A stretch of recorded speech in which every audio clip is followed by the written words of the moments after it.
Day 47 of Lessons from My Mom's Camera. Let's go ahead and check out the message for today. Good morning and welcome to day 47. And yes, it is early.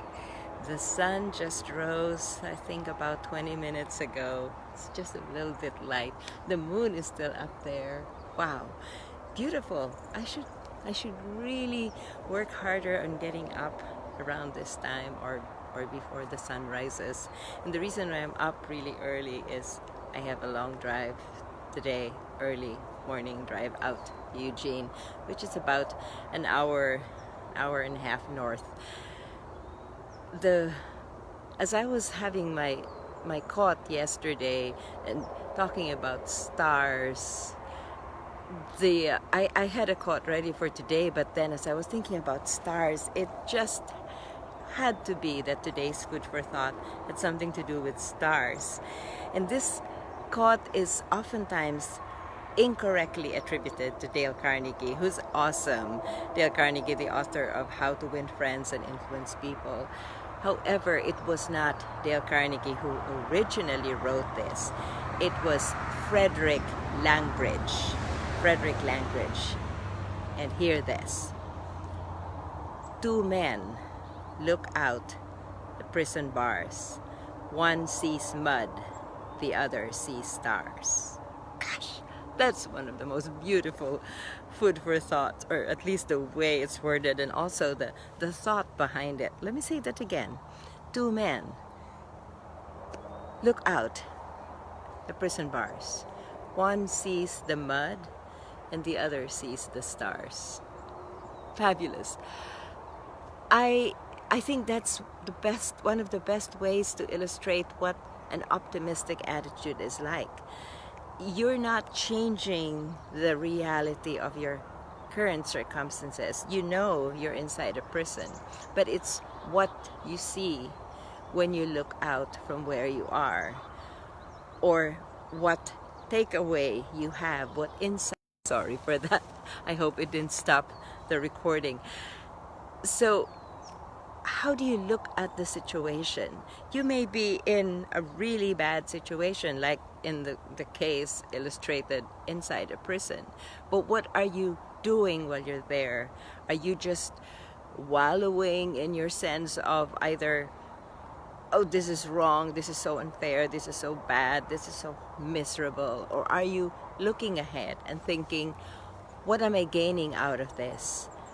What am I learning out of this? What am I going to share from this experience? And I actually had thought I was going to be really brief this morning, but as I'm talking about this food for thought, the thoughts just keep on rushing into my head. So I'll just share one more example and then I'll cut short because I have to go out.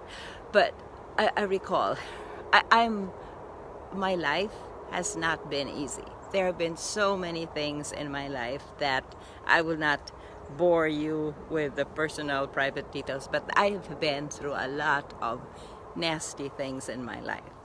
But whenever I am there, it's not easy, but I look at the situation. For example, I had this fabulous job with Seven Feathers. I loved it. Because it was training and it was, I was doing the thing that I loved the most. But then the tribe decided it was an Indian casino. The tribe decided they didn't need my position. So my position was eliminated just like that. And oh gosh, it was not a good situation. I had just bought a new car. I just bought a new laptop and my position was eliminated. However, I focused on the stars rather than the mud. And I was actually telling my friends in Seven Feathers, and they were saying, oh, it's so unfair. And I said, no, see, you guys don't need a service training specialist because your customer service is awesome. And I need to do other things. I need to get back to my own consulting business. I need to revive it. So I was looking at the stars, and now I'm really enjoying life because I have more flexible time. I can help so many people that I might not have had the time to do if I were tied, you know, entire days to one company. So again, when you're in a bad situation or in an unpleasant situation, you can either focus on the negative, on the bad things, or you can focus on the stars, the great things, the opportunities, the new horizons that you'll be able to explore. And I really have to stop now because I gotta go, and I'm still working on keeping this morning talks briefer. Sometimes they get brief and then pew, they get long again. So I'm sorry, but that's how my brain works, and but we're still working on that. So good morning to all my friends on the US Pacific Northwest or Canada. Good afternoon, good day, and good evening to my friends out there in Australia, Asia, the Middle East, Africa. I'll see you tomorrow. Meantime, enjoy your day. This is the nth time that she's mentioned or apologized about, you know, talking too long. And I get it. There was a friend of hers that gave her feedback about maybe shortening her message or her video. But then again, now that I'm listening to her and like kind of switching roles, she would usually be the one telling me, so what? Or do whatever makes you happy. If you're in flow, stay in flow. Why cut it short? And it's interesting that the roles are reversed because I'm now watching her, listening to her be so wary of the time. If that person didn't want to stay or finish the video, then they're free to exit. But there are people who are curious and engaged and are more than happy to join you until you conclude the space. And it's so interesting to notice that now, as a speaker myself, as someone creating spaces online. Yes, there is a factor. Not to say that if you're in a forum or in a conversation, oh man, I'm one of the people who are so mindful about the clock. But in spaces where you're opening the container or sharing your thoughts in your own feed, in your account, by all means, yes, you would want to be considerate in a different setting, but in this kind of dynamic, I'm just noticing that now she gets distracted away from her flow because she's being mindful about the clock.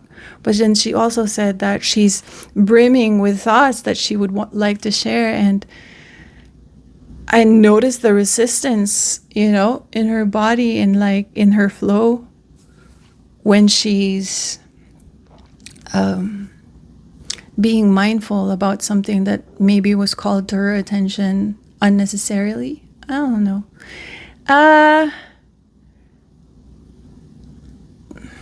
Makes me think about my own process in storytelling and public speaking. Yes, there's different intentions, but if it's your own space, your own time, let the other person leave if they don't, not leave in a bad way, but if they're like, okay, done with the message, I heard the first part, it's fine. It's fine. Okay, I want to do a 2-minute impromptu practice today. There's gotta be more to life than chasing down every temporary high to satisfy me. I'm starting off with that song. And if you're wondering, what does that have to do with the message for today? There are 2 prisoners looking out through the bars.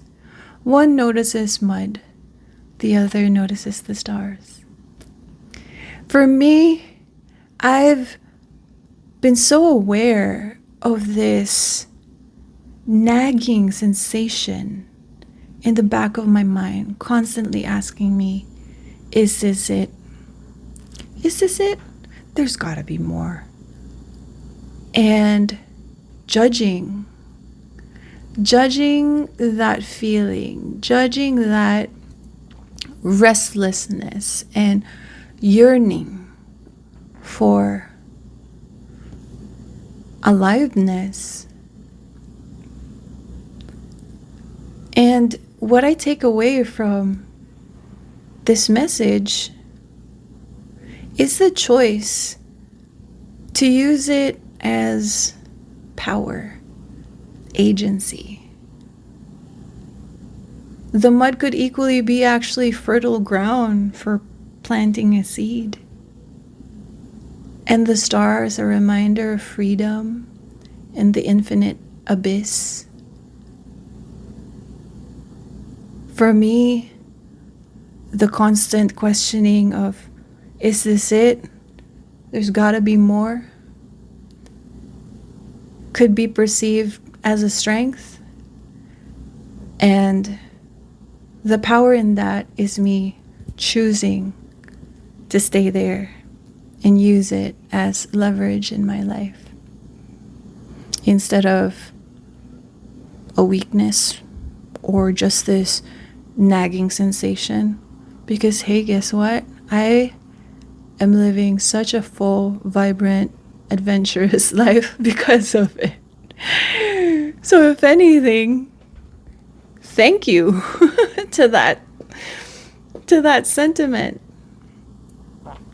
Maybe allowing it and giving it, dedicating its own room in my psychic closet gives it freedom and flow, instead of exactly what we were talking about earlier with noticing my mom now getting sidetracked, or like the resistance, because instead of being in flow, she's now mindful about the clock and then apologizing for it and stuff. Let this be a reminder for me to own it, to always look up at the stars. And even if my attention gets drawn to the mud, to look at the mud and say, hey, you know what? When I was a kid, we would play in the mud every time it rained. It was fun and messy and mischievous. That's the message for today. We'll see you. What did I say? Day 47. Okay. We'll see you guys tomorrow for day 48.